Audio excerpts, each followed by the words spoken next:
హరే కృష్ణ. రాధే రాధే.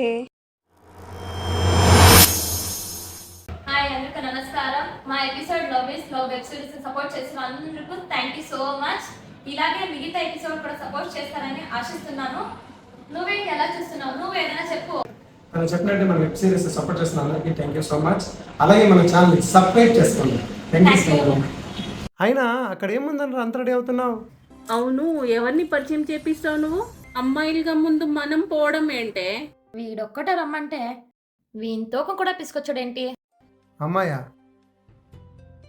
అమ్మాయి ఎవరమ్మా? ఏంటి బావా? అయితే నువ్వు ఇక్కడికి వచ్చింది నీకోసమే బావా. ఏంటి నా కోసమా?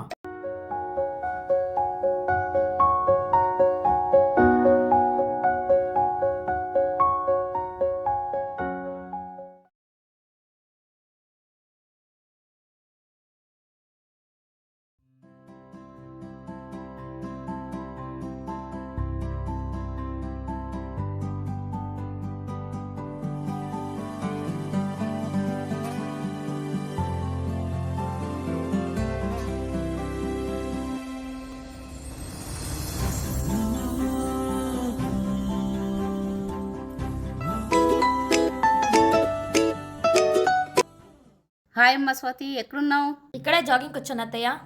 మీ బావున్నాడు కదా? బావకేమైంది? వాడు ఒక అమ్మాయిని ప్రేమించాడు. ఆ అమ్మాయి వీడిని వదిలేసింది. ఇప్పుడు ఏ అమ్మాయిని పెళ్లి చేసుకొని అంటున్నాడు. ఎలాగో మీ బావంటే నీకు ఇష్టం కదా, అందుకే పెళ్లి చేసుకుంటామని అడగడానికి కాల్ చేశాను. బావ అంటే నాకు చాలా ఇష్టం. పెళ్లి చేసుకుంటావని అడగాలేంటి? నేను ఎప్పుడో రెడీ అత్తయ్య. కానీ నువ్వు ముందు అద్దె అడగడానికి వచ్చినట్టు రా. ఎందుకత్తయ్య? వాడికి పెళ్లి చేసుకునే ఉద్దేశమే లే. నువ్వు మరదల్లా వస్తే వాడు పెళ్లి చేసుకొని అంటాడు.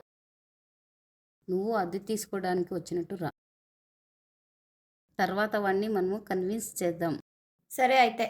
సరే అయితే ఓకేమా? నేను రేపే బయలుదేరుతా.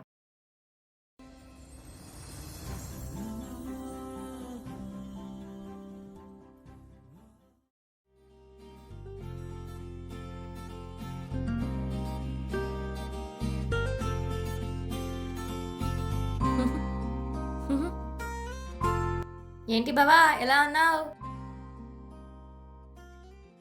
బాధలో ఉన్నా. అదేంటి, కొండ మీద ఉన్నాం కదా. సరే. అయినా ఏంటి బావా ఎండిపోయిన చాపలా పెట్టావు నీ ఫేస్ని? కొంచెం హ్యాపీగా ఉండొచ్చు కదా. ఎక్కువ మాట్లాడనుకో ఇక్కడి నుంచి తోసేయగలరు, జాగ్రత్త. ఏ ఇప్పుడు నేనేం చేసా? ఏం చేసావా? నువ్వు ఇక్కడికి వచ్చింది ప్లాన్తోనే కదా? అలా కాదు బావా. నువ్వు నాతో మాట్లాడుకో. నువ్వు అలా అంటే ఎలా చెప్పు? చిన్నప్పటి నుంచి నువ్వంటే నాకు చాలా ఇష్టం. ఇష్టమా?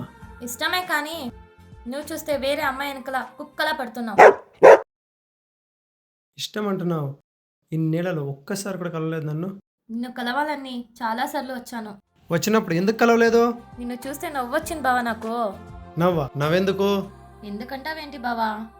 తెల్లారితే టీ కొట్టు, నైట్ అయితే బీర్ కొట్టు, లేదా అమ్మాయిని పడుకొట్టు అన్న స్టేజ్లో ఉన్నావు. నీతో వచ్చి నేనేం మాట్లాడను? అయినా ప్రతి మగవాడి విజయం వెనకాల ఆడుతుంటుందో లేదో తెలియదు, కానీ బ్రేకప్ అయిన తర్వాత వాని ముందు ముందునడం మాత్రం పక్కా. బావా ప్రాస అదిరింది. వినేవాడికి ఆనందం, అనుభవించడానికి బాధ. నా మాట కూడా నీకు ప్రాసలా అనిపిస్తుందా?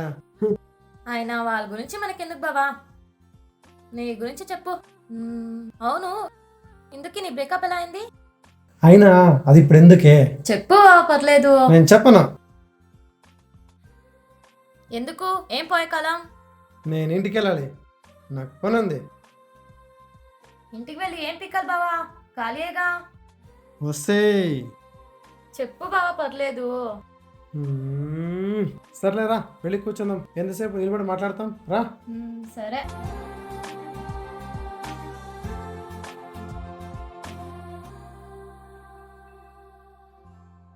సరే చెప్తాను. అది ఒక పెద్ద సిటీనే. వీడు మొదలెట్టాడు రా బాబు. జాబ్ వెతికే ప్రయత్నంలో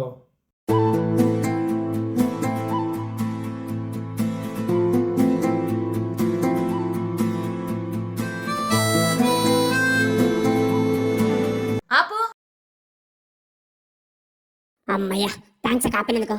ఏమైంది? హరికథ చెప్పినట్టు చెప్పకే. బా ఫీల్తో చెప్పేటప్పుడు వినవే. ఫీల్తో చెప్పడానికి ఇదేం సక్సెస్ఫుల్ స్టోరీనా? చెత్త స్టోరీ. దీనికి ఫీల్ అవసరం అంటావు బావా?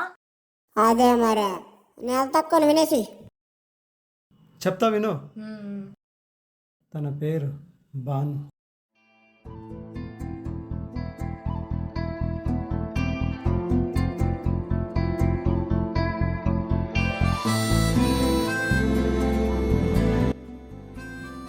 మేమిద్దరం చాలా గాఢంగా ప్రేమించుకునేవాళ్ళం.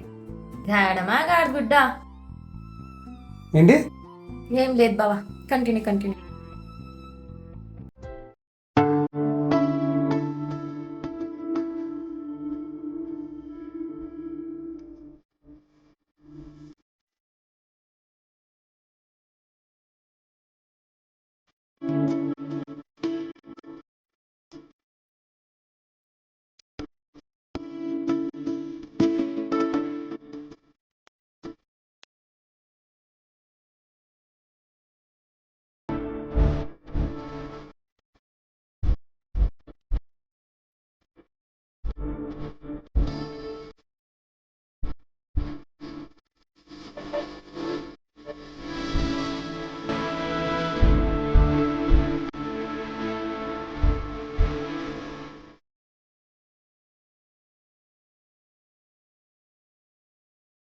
ఎందుకో ఏమో తెలీదు, ఒకరోజు వచ్చి బ్రేకప్, ఇక నువ్వు నన్ను కలవకు.